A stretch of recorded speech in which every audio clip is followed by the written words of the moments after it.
Well, hey everyone, hope you're doing fantastic. This is our last episode with Cody Mummau, who's been our guest the last 2 weeks. In this episode, Cody unpacks for us the big picture behind what they do in their ministry every winter when they have their massive 180 event in Charlotte, North Carolina. You know, it's not just what they do, it's why they do it. It's the rewards that come from being organized, the rewards of students growing in their faith with Jesus. After all, that's why we want to be organized about the kingdom's work, is to be effective in what we do for the King. Hope you enjoy this episode.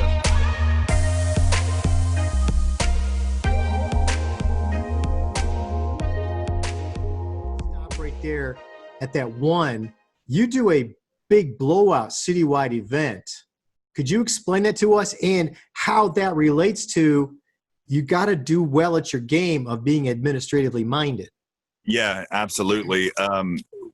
It's a real blessing. We have something called 180 Weekend, not an incredibly original name for a youth event, but it is something that has become ingrained into the culture of this community here, that even during COVID, even during this time where we've been socially distanced, I've had students and pastors asking me, are we going to do 180 Weekend? It's an area-wide youth event that we've seen over the past 10 years, over 60 area churches participate in. Usually on a given year, there'll be 30 to 35 churches. From last year, there was 8 different denominations represented in that.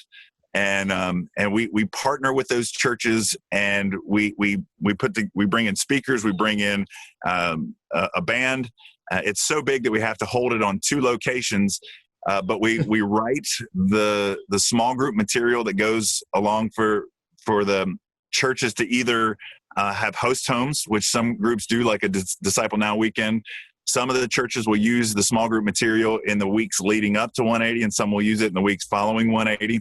Some host lock-ins during the weekend, but each church really has the opportunity to do 180 in the way that they want to. But I have the privilege of overseeing and administrating this weekend, along with allowing our students in our church to participate in it.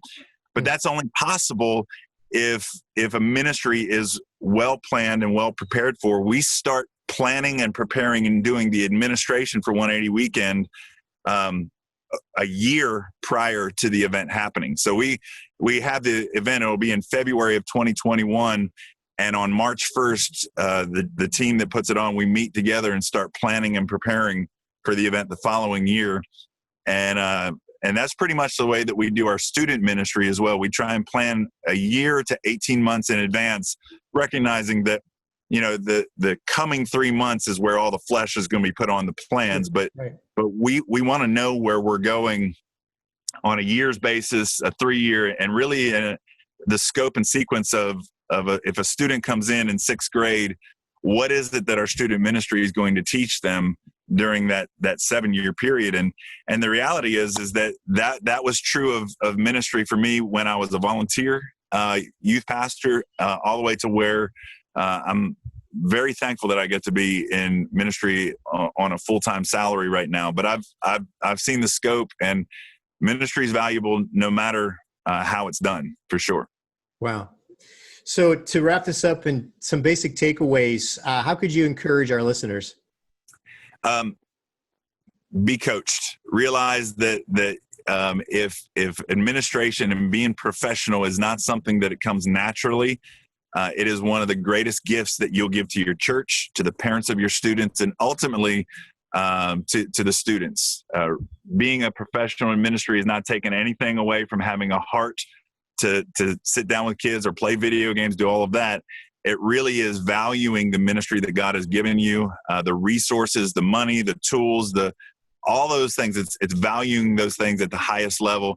And so if you're not good at it, find someone who is and ask to be coached, and really begin to pray for those that might come alongside of you on a volunteer basis to help do some of the administration and planning for the ministry to help you succeed in the areas that you're actually strong in. Cool. Hey, if anyone has any questions to ask of you, or maybe they live in the Charlotte area, they'd like to know more information about 180, how could they reach out to you? Easiest way to reach out to me is by email. It's cody@citync.com. And I do it all the time. I'd love to hear from people.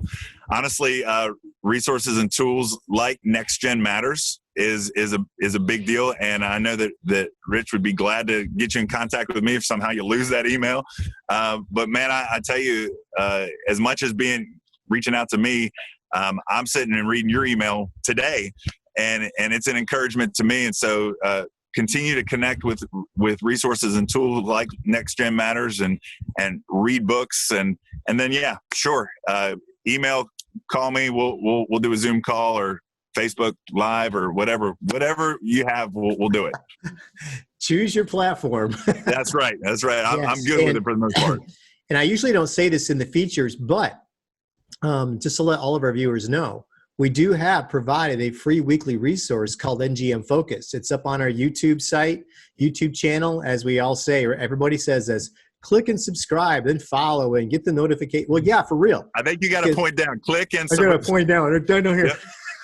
Because every Monday at 9, we kick these out on features. And then every Thursday at 9, I put up on YouTube to go, to be launched there, to go public there at 9 o'clock on Thursdays, these focus videos, which are like 10 to 15 minute, very simple training videos.